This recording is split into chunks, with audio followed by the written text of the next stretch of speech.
Okay. Hello, everybody. I'm so excited to see you here. Let me tell you a little bit about myself. I am the co founder and one of the organizers of Spark Retreat, which is taking place this year in Taos, New Mexico from April 16th through to the 21st.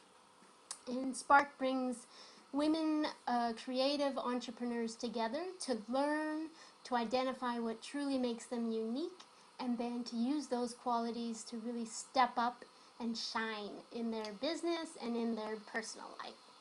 And today I am talking with Alexandra Franzen, who is magnificent. Alex is a writer, a teacher, a creative minx, and she lives in Minneapolis. And her velocity sessions go for $1,500 a pop, and she is booked through to close to the end of this year. And you can find Alex pretty much all over the interwebs.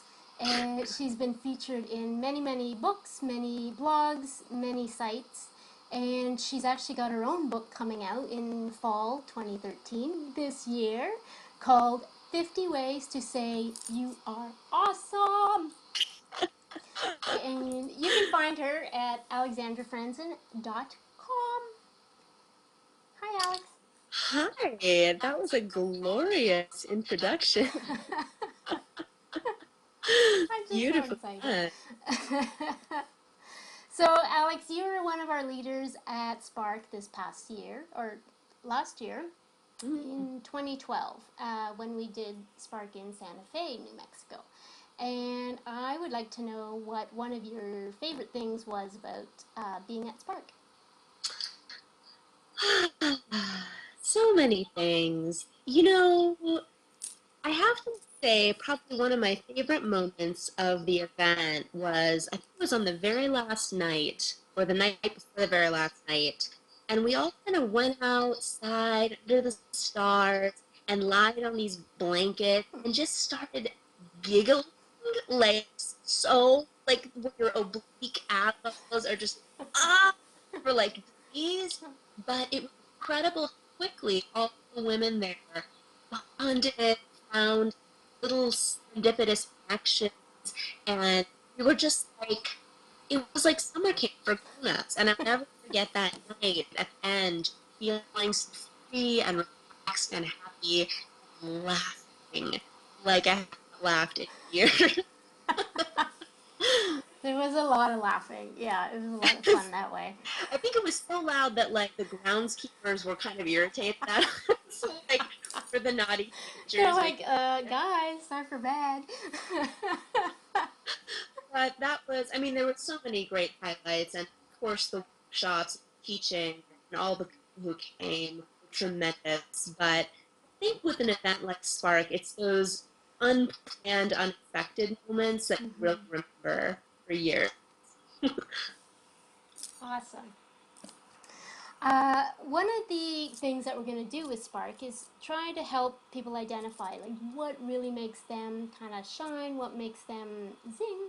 And so many people struggle with that because they're searching for what is their one thing, what is their thing that makes them unique, or what is their thing that makes them go like, oh my God, that's me. And you seem to figure that out at a very young age.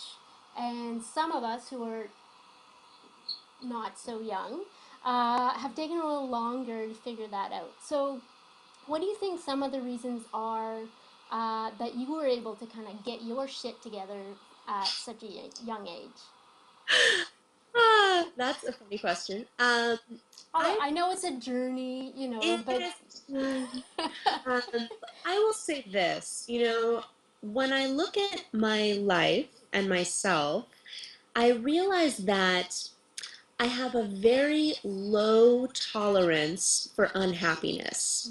mm, Meaning, if I'm even a little bit unhappy or a little bit resentful of something that I have to do or that I've committed to or that my business is doing, it's like I physically feel sick It's like I'm hypersensitive to resentment and unhappiness. And I think that in the past, I used to look at that as like, God, what is wrong with me? Like, why can't I just be happy in this job that I work so hard for? And it's the recession and I should just be grateful. But now I look at that as a gift because what it means is when something's not right, when I'm not working to my strengths, or when I'm not showing up in an authentic way, or when I'm not having fun, I feel it. Like I feel it in my body and I can react accordingly. So, one thing that I've started helping my clients and my students do over the past year or so is kind of become resentment hunters and really look at their business structure and their lives and even their web copy and their branding and how they're presenting themselves online and ask, what about the landscape of my business or what's on my calendar makes me feel resentful? And that's an incredible tool to figure out the opposite, which is what's going to light you up, what's going to make you shine, what's going to make you pop. So that's one thing that I love teaching and working on with people. And it's as simple as asking the question, what are you bored of? Yourself, your business, in the world. And that's a beautiful place to start exploring. Another piece, I think, of my success in sarcastic quotation marks is that I really believe that we need to regularly and frequently sort of stop and remember who we are. And what I mean by that is, it's so easy to sort of crash and barrel through the year and not really keep a record of your accomplishments or your effect on people or how you're spending your time or who you are or what matters. And it's easy to kind of just plow ahead. And then when someone asks, so what have you been up to this year? What are you doing with your life? You're sort of like, I'm a, I think I'm a graphic designer. You know what I mean? So I like to guide people through exercises that actually help you to remember who you are so that next time someone asks, what do you do? Or how can I hire you? Or what's the future of your planet? You're frozen like in the headlights, sort of ready and primed and remember. So those two things together, resentment, really actively working on remembering who you are, who you reveal, you're becoming, are two things that I do that are part of my life and things I love teaching entrepreneurs. And really, it simply comes down to actually questioning yourself like that, but then also sitting and waiting for the answer, and actually just like not just like, oh, who am I, da da da da da, what do I feel bored, but then like actually knowing what the answer is and just listening and giving yourself that space to hear the answer. Absolutely. And another thing that is a big part of my life and a big part of what I stand for is to really give yourself some space and detachment from the online world. I feel like so many of us get so enmeshed in what other people are doing, what our competitors are writing about, what this blogger did over here. And before we know it, we can't even hear our own original thinking in the chaos and catastrophe and clutter of our brains. So I really believe that it's vital to occasionally drop offline or create some distance, whatever that looks like for you, so that you can actually have a genuinely original idea once in a while instead of constantly in a cycle of comparison, copycatting, which we often fall into with such ease. Mm-hmm. Yeah. Yeah. And part of the reason why retreats are so great is you get to do exactly that in a very setting. What do you think? Do you think there's something that you used to do or were like when you were as a kid that you still do today that really, really actually helps your business? Yes. When I was a kid, I loved taking songs and rewriting the lyrics so that they were about like people in my family or my friends or me. It was like one of my favorite things to do. And then my mom started making me do it as like a birthday present for people in our family. And that kind of glee with playing with words and making things snappy and bouncy and fun and memorable it's just been a thread throughout my life. I love words. I love writing. I love music, and I like writing rhythmically so that it almost like the words are kind of dancing in your face and you want to move around when you see them. And, that certainly informs my work as a copywriter. It informs the way that I speak and the way that I am. I wouldn't be the same if I wasn't a writer. I don't know what I would be doing with my life on the planet. So, but maybe I'd be a juggler. I don't know.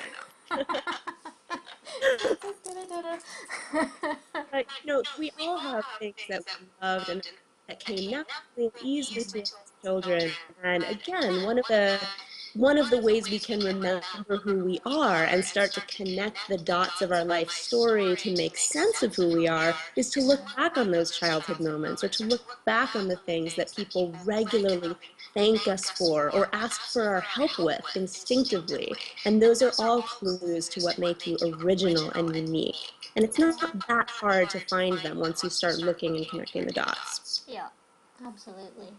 I love that.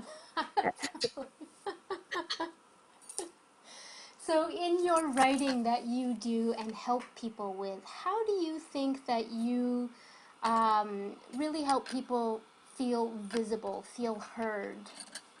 Hmm. You know, I think one of the greatest sources of pain as a human being is feeling invisible, is feeling like nobody gets you, or that you're not being seen, or that you don't even have the words to convey this huge depth of feeling and desire that you have. I see that so often with my clients, where they'll come to me with a vision for their business or for a way that they want the world to be, and it's so ephemeral that they can't even describe it. And that is a source of pain. It's like having a baby that can't come out of you, or having this magic that only you can see and no one Yeah. gets it. You know what I mean? Yeah. It's deep. So there is such value in, I mean, certainly, yes, there's value in working with a professional copywriter if that's what calls to you, someone who can draw that out of you and put words around it and make your ideas tangible and real. But you can do that on your own as well. And sometimes all you need are the right questions to draw the material out. So, what I feel so, so passionate about and so called to do this year and into the years in the future is to show people how to do what I do, so that future clients and future entrepreneurs aren't reliant on me, that they have the skills and the structure and the rubric to tell their own stories, to write their own sales copy, to craft a newsletter so that it's not this agonizing experience, but rather something that's playful and easy. So what is the cure for invisibility? It's having the power to wield your own words so that ideas are tangible and they can come out of you and into the world, where they'll be useful and heard and seen by other people. To make yourself understood.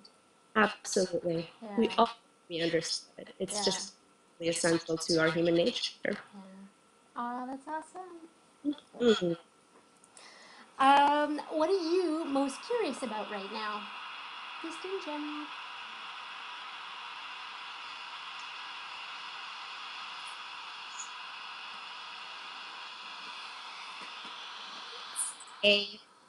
Okay, so a question that I ask a lot of people all the time is, what's the hardest thing you've ever had to write and why? And people say things I never would have expected. I mean, they say things like the letter I had to write to my father about his drinking, or that one blog post where I really told the truth about what I thought for the first time, or the breakup letter to my girlfriend or boyfriend. So I'm very curious about the places where our language gets stuck and why it gets stuck, and how we can address that and just kind of add more levity and fluidity to those moments of writing a language that are often so difficult. That like really needing to convey something, whether it was a project or a business venture or something deeply personal, and the words just weren't coming. So I'm really interested in why that happens and how we can address it. Almost like when a massage therapist is kind of going over the back and a knot, like, why is this here? And then you think it's magical until they've gone. Like, I want to be able to do that with writing, with other people's writing. It's like, oh, yeah, I get it. Okay, I can see it. Editorial masseuse. Yeah. Awesome. Oh, that's so, yeah, that I love that. Because so many people, I think that's part of their struggle is they, like you're saying, they know they have this idea, and it's just like, it just kind of gets stuck there. And it's just, they Totally. have the,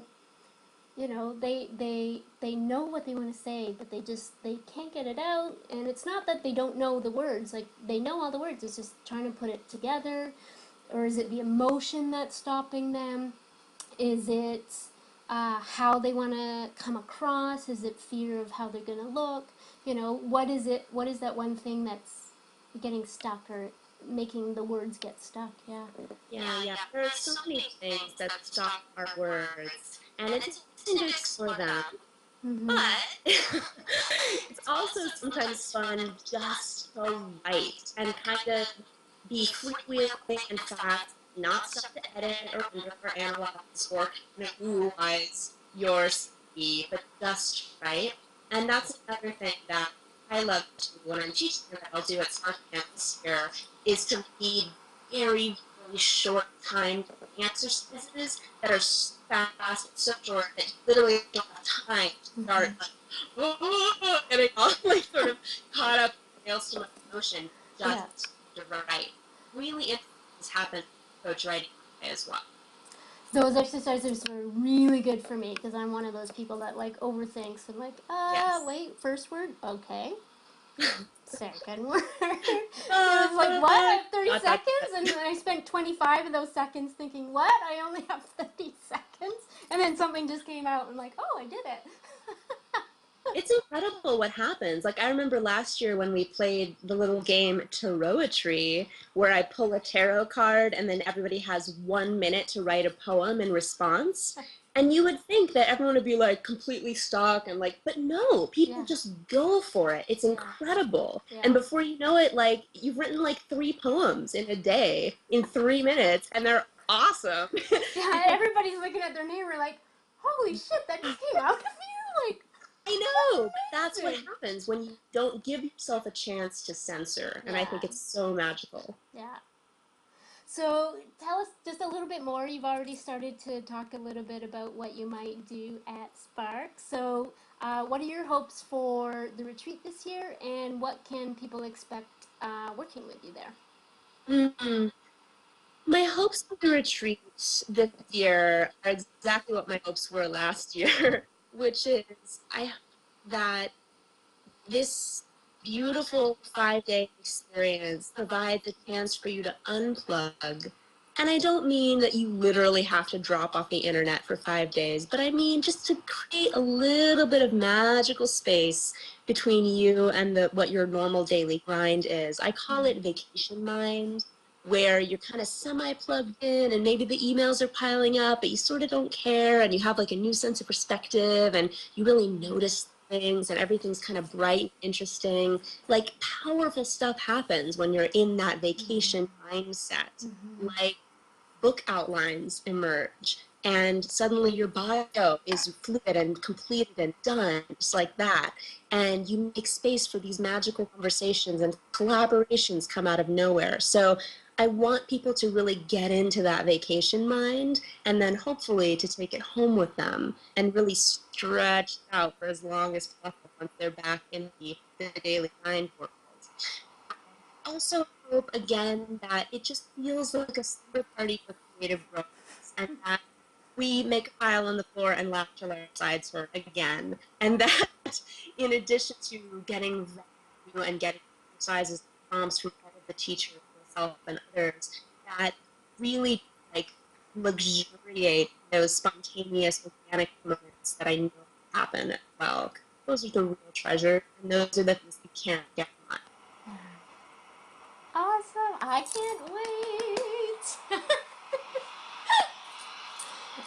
But let's like just dance our excitement out for now, okay? Yay! Okay, are we gonna do the mirror dance? Okay. Okay, you start. All right. I know there's a big halo above me, but oh well.